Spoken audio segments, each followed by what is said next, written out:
Hello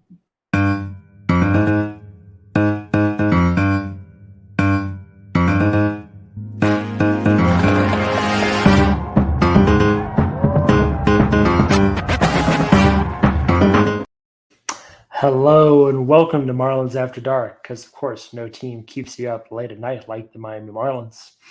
I'm your host, Sean Millerick. Tonight, another big win by the Fish, coming out 6-1 victory over the Kansas City Royals. Yes, they are the Kansas City Royals, but the Marlins are now a season high, 6 games over 500 at 34-28. The last time they were that high over 500 was 2016. So certainly a noteworthy accomplishment as the Fish keep on keeping on. Want to talk a little bit about the man of the hour tonight as well, Luis Arraez, and the historic pace that he's been on, look at some success at some other positions, and working our way to the next name on the Marlins top 30 list that we're unveiling here on the show, and we'll reveal that at the end of the pod. Doing it a little differently tonight. This is, I think, the second time I've attempted to do the solo pod on here, and I'll admit, a little nervous, a little unsure about it. So, just record that one offline, and I'll upload that to YouTube and Spotify in the AM. But this is Marlins After Dark, and so let's start with Luis Arraez. Let's start with Mr. 401 himself. He went 2 for 4 in tonight's game, raising his average to 401 of the season, over 400. And this is June 6th. This is not April 6th. This is not May 6th. This is not 6 games into the season. This is not some guy who's only been here for a couple of weeks as of June 6th. He was here on April 6th. Arraez has been doing this all season long, 2 months into the season. And it's really an exciting sight to see. This kind of pace. To me, it's the most exciting hitter that I could remember following in a Marlins uniform since Luis Castillo in 2002 during that 35-game hitting streak. And I'm saying that fully aware of what Giancarlo Stanton did for the Marlins in 2017. And I just think I think it's more fun. I think it's more fun to watch Arraez bat. And as I've been thinking that over the past couple of weeks, I can't help but think of Rob Manfred, every baseball fan's favorite person. I know we try to think of Rob Manfred as often as we can, right?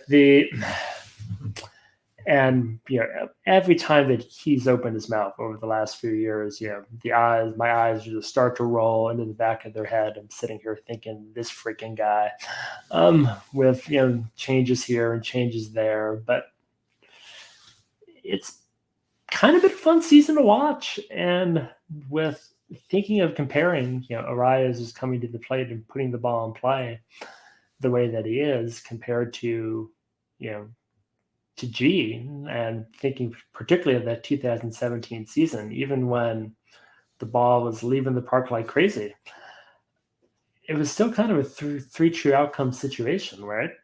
And in that instance, so many ugly swings, so mmany times where it seemed like he was swinging a garden hose, that he'd swing it from breaking balls away, down and away. Just knew you're able to call it. Oh, it's going to be a slider right there, and it's going to be a strikeout. So, it's just mistakes that he was crushing for the most part. And I think this is more fun for me. I'm gonna spring this on many a guest, I hope, over the course of the summer, if Arraez can keep this pace going and put out a lot of content, whether it's an article or polls on Twitter to this effect. I'm curious what you all think, and definitely want to extol you to hit me up in the comments. Let me know on Twitter what's more fun for you to watch.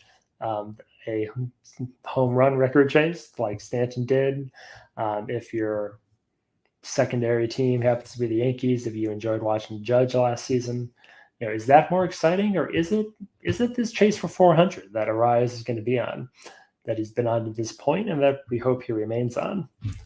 And I've said it before, and I'll say it again. It would just be the most Marlins thing ever, I think, if Luis Arraez if a member of the Miami Marlins hit 400, it was the one to finally do that for the first time.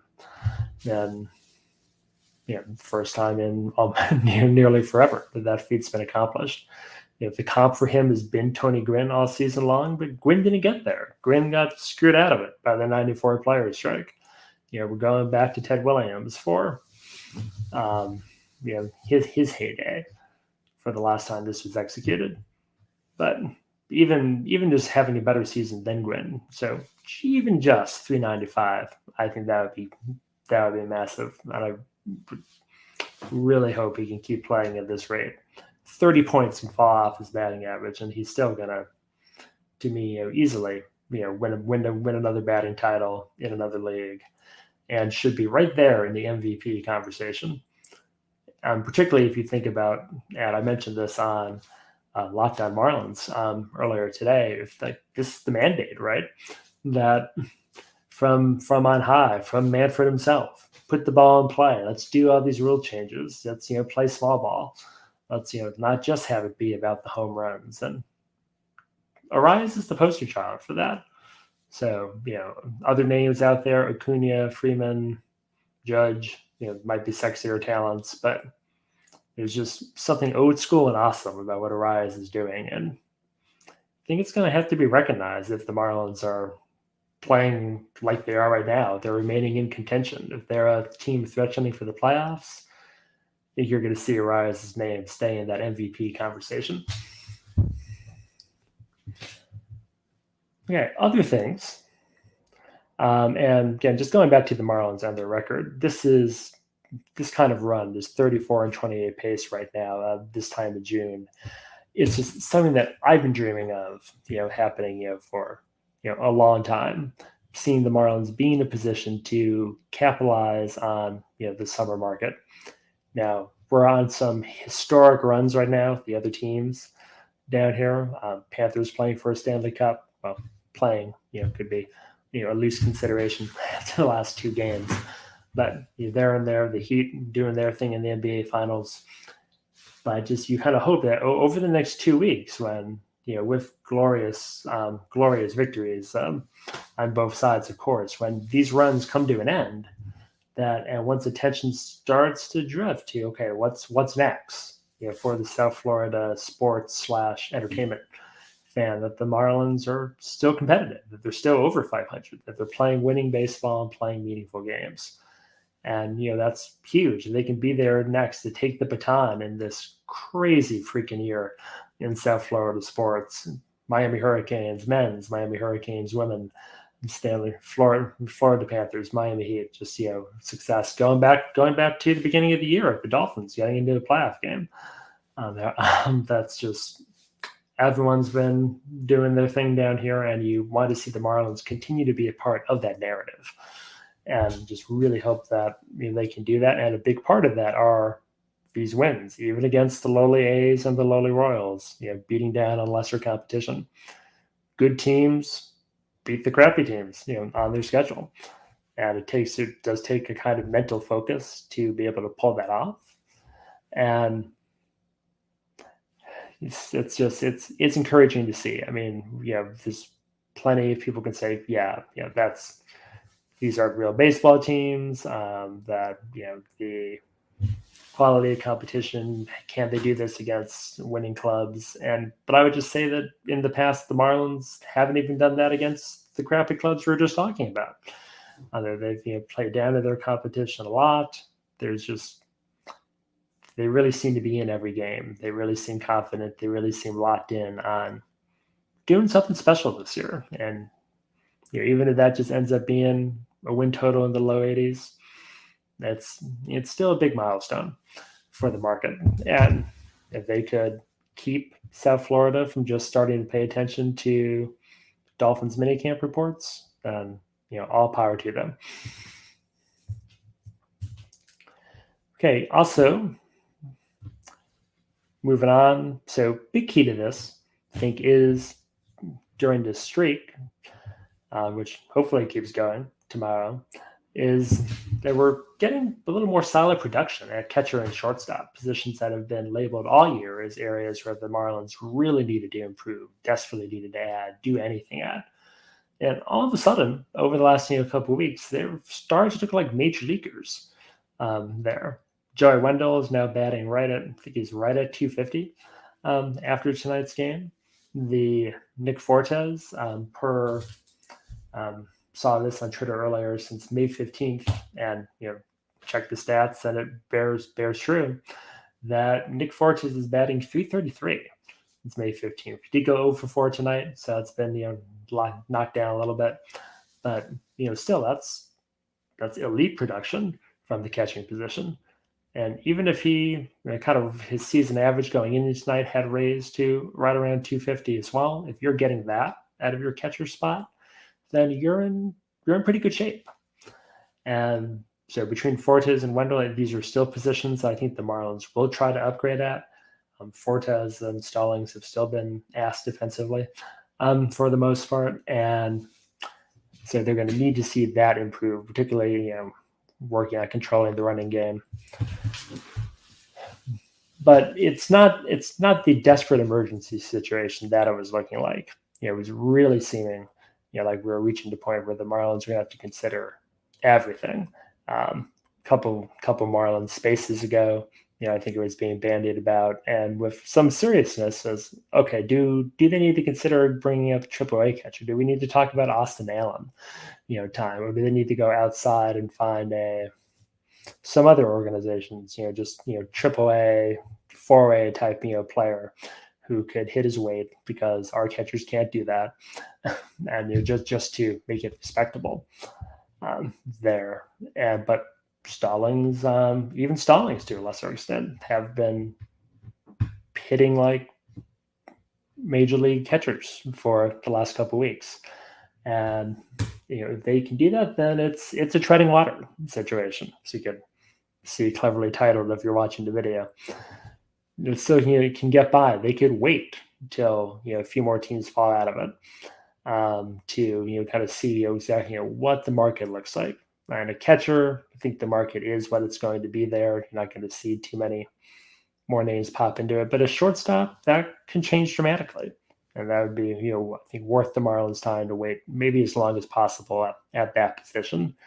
If one or two, even just, one team that's legitimately good, but if this isn't just their year, they do decide to drop out of it, there could be some more exciting names in the market. Catcher, it's really only 3 or 4 names that are probably worth trading prospects for, and I imagine they'll be just as available in July as they will be in a couple of weeks here. Okay, next thing I wanted to bring up, still just, I think just one more nod to, because I don't know if I'm going to get to do this pod next week, depending on what's going on in the NBA playoffs, but just have to give all the credit in the world to the Miami Heat and what they're doing with this roster, coming in as an 8 seed and making this run all the way to the finals, even series, right now. And I think we'd all acknowledge that the Denver Nuggets are a better team, have a more talented roster, I should say, because I actually don't believe necessarily what I just misspoke and said about the better team. There's more talent on the roster in Denver, but team-wise, team chemistry, putting it all together, being everyone working together as one and being something greater, that's been the Heat's bag, for years now. And I'm just really curious, to hear from you, like just how many other South Florida fans have that relationship with the Heat, that I do, which is that a big part, not all of it. There's some genuine love there going all the way back to, watching Glenn Rice and Ronnie Cycli and Tim Hardaway and Alonzo Mourning, all through the years, for me. But kind of a big part of my Heat fandom is the fact that for nearly 30 years now, this organization has had their shit together and been able, this is not the first, second, third, fourth, or eighth, time that a Heat team has done more with their roster than they should have. The reason that Heat culture has become such a touchstone, a rallying cry for South Florida, and something to cause the rest of the country to roll their eyes, but then grudgingly nod in respect, that because it seems to be true, and that's just part of the reason that I am a Heat fan is because of all that and how that is not true of the Marlins, how it has mostly not been true of the Dolphins, how it has historically not been true of the Panthers, although that has changed somewhat for the Panthers over the last couple of years. It's hopefully changed for the Dolphins over the last year. It's the most optimistic I've been, in terms of their running a team. And now, the Marlins, bringing it back around to them, I'm getting some like Heat light vibes, from them. I'm starting to kind of think of Skip Schumacher's Baby Spo, they're in the market, or just take no prisoners, all about getting the W, hard work, hustling, doing the little things, holding players accountable when they don't do the little things right. And I'm cautiously optimistic. Obviously, in order to be in the same conversation as the Heat, the Marlins need to not just do it for one full season; they need to do it for about 10, full seasons. But still, because I think it's moving in that direction. I keep thinking of the Marlins, and thinking of the Heat, and likewise, there when I'm frustrated with the Marlins, I'm like, why can't these guys be the Heat? And watching the Heat right now, and I'm just kind of getting some of those vibes. Again, a long way to go to reach that echelon, but yeah, that's where my head's at with them. I keep kind of trying to make connections there. Maybe that's just being overly optimistic as a fan, but it's on my mind. Okay, next up, and shorter show tonight. Obviously, I'm not going to play a trivia game with myself here, but I just want to end on one more point before talking about the next name on the Marlins top 30 list. And this, I really strongly encourage you to hit me up on Twitter with this, comments, and when I post this to YouTube. What kind of show do you want this to be? What are you looking for in your Marlins, Twitter, YouTube, social space? When I made my very first version of this podcast, and that recording, I think, has quite possibly been lost to time. There, it might still be on Spotify. I'm not sure. I explained to those who listen to it that my inspiration for doing this show was that growing up listening to late night radio in South Florida, and just being so pissed and so frustrated when all that the other hosts seemed to talk about, and even this was when I was coming home from Pro Player, Joe Robbie, Sun Life, whatever the hell it was called at the time, the stadium formerly known as Joe Robbie. Let's just go with that. Watching the ball game there, and it could be a big win. They could have beat the Braves by 15 runs, and not sure that ever happened, but you get the point. Big win. You go home, you're excited. Yeah, this is me in the headspace of a kid. That excited, fired up, want to know what's going on in the wild card race, what's going on in the playoffs, and then just finding out that actually, what all I was going to hear about was the NBA draft or Dolphins minicamp, or just an honorary mention. They'd mentioned the Marlins during the score report, but that was about it. Even if it was an active live sports show, if it was one of the nights we're getting in national syndication, of course, that's one thing. But no, even like local shows was doing very little on the Marlins portion. And so my thing with doing this was kind of my response to that. It always kind of rubbed me the wrong way. As a baseball fan, I wanted to show the focus primarily on the Marlins. Now, obviously, kind of since having that thought, I acknowledge that the internet has kind of taken care of that for me. But then again, it kind of hasn't. Been living out of Florida for years, transplanted in Texas now. So I figured the one thing that I can do differently that is unique about the space is that between just even after having 2 kids, still just being kind of restless and staying up later than I should, but I'm a time zone over. So I can do the late night programming thing. Like that can be my version. So Marlins After Dark was born by getting to do late night space entertainment, some kind of live show, more often than not, for people to listen to and just hear a little baseball chatter. But I'm curious, what do you want that show? What do you want that show to look like? Like I'm still trying to figure that out. So Marlins After Dark, is it a late night vibe? Does this need to? Are you looking for crude, crass entertainment? Do you need me to tell you that last week against the Padres, that the Marlins, I hadn't seen a bullpen shit the bed that spectacularly since Spud and Train Spotting. There, foul language, film reference. I can do that. Definitely fuck that series. That can be the show. Or do you want more stats? Usually, I don't get super sabermetric and analytic heavy on the show. I'd be delighted to dig in and tell you more about how, for example, everyone's favorite trade target, I think on Marlins Twitter, Tim Anderson, that has a staggeringly outlandish career high ground ball rate this season. It's 63.3%. And that's one reason I'm actually optimistic that maybe he could turn that around, is I just don't see that continuing. I see him putting the ball in the air a lot more as the second half of the season unfolds, and his exit velocity is right in line with about as high as it's regularly been.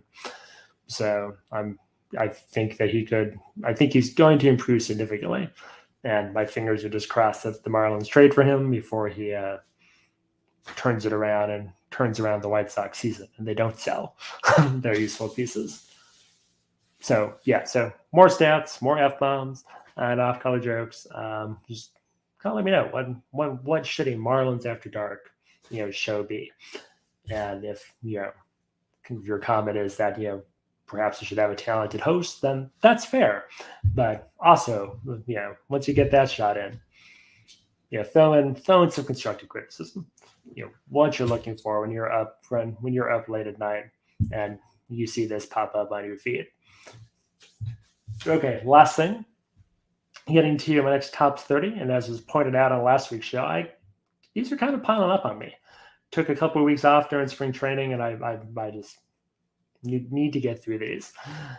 So the next name on the list, I just realized I have not edited my graphic. So we typed this up. Last week we did number 24, Carl Pavano. Big part of the 2003 and 2004 Marlins. That's his 2004 season, was one of the best in Marlins history. Useful player in 2003. And for next one, also technically a member of the 2003 Marlins. At number 23, I want to talk a little bit about AJ Burnett. Easily one of my favorite Marlins of all time. Probably, I think it's fair to say he's the coolest Marlin ever. At least he's on the short list of possibilities for that. As a starting pitcher, he's actually in the top 5. He has the 5th highest WAR in Marlins history from a starting pitcher. Pitched in part or all of a Marlins season from 1999 to 2005. That's a big chunk of tenure for any Marlins player, but particularly a pitcher.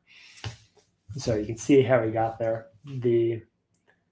Now, in my kind of rankings that I've been doing, so it might seem a little incongruous there, that if he's got a top 5 Marlins WAR for pitching, yet he's only showing up here at number 23. Again, part of my very elaborate formula that I've come up with. And I've got an Excel sheet and everything, but that sounds much more mathematically impressive than I'm capable of. But part of that formula considers other outside the box accomplishments. Did they win a championship? And I will admit that, and I'm sure AJ Burnett would strongly disagree with me, and this is a bit of a dick move on my part, that in the part of my equation, let's call it that, where I factor in whether or not you won a World Series with the Marlins, I don't give Burnett credit, because he got a ring. He pitched in part of the 2003 season, but he was injured very early on, was not part of the run, was not part of the turnaround. I don't think he pitched under McKeon. I'm not sure about that. It may have been right after he took over that injury happened. I'm always a little fuzzy on that, and I didn't check it before the stream tonight. But still, the most notable accomplishment, I'd say his best season was 2002. 7 complete games, 5 shutouts that season. He was Sandy before Sandy in terms of stamina, and in 2001 had one of the most absurd no hitters in Major League history. Believe he had 9 walks in that one. Effectively wild is an understatement for what he did to the Padres that night. But just some of my fondest one of baseball memories was watching that. Sitting down to watch that one on TV with my dad, admittedly. It's late night. I think I was supposed to go out with friends that night, and just was kind of waiting around, just kind of watching the game, waiting for someone to pick me up. And an inning went by, and my friends weren't particularly expeditious, picked me up, and after like a few innings, just watching that, okay, no hit, and there I just started making up my own excuses. So I was getting texts saying like, oh, okay, stopping for gas, yeah, oh, forgot something at home. I'm like, yeah, you know what, actually, I'm out. That was right around the 5th inning, or 5th going into the 6th. I was like, yeah, actually, I forgot. I got homework, sick. I forget what I made up. But I wasn't moving from that couch. I wasn't changing the channel anymore. I think in the earlier frames, my dad might have been flipping around, and around the 3rd, it was just like, no, no, we gotta see this through, and just never gave up a hit. Craziest thing. And particularly cool that Charles Johnson caught it back with the Marlins that season. So Charles Johnson catching 3 no-hitters, which, like I say, spoiler alert, I may mention that again at some point during this Marlins Top 30 rundown. But, AJ Burnett, loved him, was, crushed when the Marlins let him go. You knew for all of 2005, that last season here, that they were going to let him go. But, big part of Marlins history. And this is the first time where I feel like I may actually have a player too low. If I did give him credit, and again, was being a little more kind about the injury and acknowledging the fact that he was handed a box with a very expensive piece of jewelry in it, then he would be much higher on this list. I think arguably inside the top 15. But I'm down here at 23, and I will. In fact, I promise to allow myself to be attacked on the pod by a live person next week before I unveil number 22. But definitely feel free to comment on that as well. All these comments I'm asking you to leave and direct to me on there. So what kind of late night show you watch? What's more fun for you, home runs or singles up the middle? And then how much of an ass am I being not having Burnett this low on the list? Or do you think it's just right? I do like compliments too. Anyway, let's hope we can keep these wins going. Got one more game against the Royals, then a series against the White Sox before stuff gets briefly real. Next week against the Mariners. We'll be 2 games into the Mariners series next time we talk, but I'll catch you next week on Marlins After Dark.